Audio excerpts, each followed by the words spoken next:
4 suspects in connection with the recent cocaine bust at the Swiss Port Cargo Terminal at the Avian's cargo village of the Kotoka International Airport have been remanded into prison custody and are to reappear on May 6, 2025.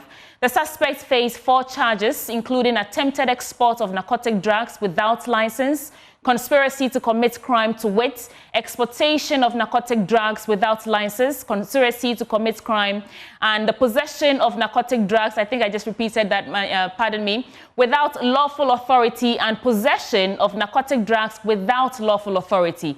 Now, it is a case of prosecution that the Narcotics Control Commission's planned analytical examination at the Ghana Standards Authority has not been concluded, and thus asked for the suspects to be remanded into police prison custody.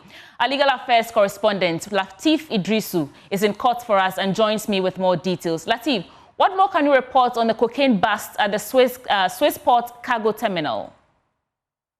Yeah, so, sweetie, on the day the arrests were made, there was an initial test which NARCOC calls on-field test. Now, when the on-field test was conducted by officials of NARCOC stationed at this cargo station, it turned out that the white substance that was arrested indeed was cocaine. But what they needed to do is to carry out further investigations to ascertain the real facts. And so, according to NARCOC, they had planned to send these substances or samples of the substance to the Ghana Standards Authority for a thorough investigations to be carried out to ascertain if indeed all the intercepted parcels are cocaine. And that is what is not conclusive as we speak, and reason why the state asked for the case to be adjourned for the investigations by Ghana Standards Authority to be concluded. And so the court has obliged and has therefore deferred the case to be called on a later date, sweetie. Okay, so we're monitoring that. How about the NS Kumi case? What's the latest update on that as well? Yeah, so we know NS Kumi is here at the Supreme Court. He is trying to invoke the powers of the Supreme Court to do 2 things.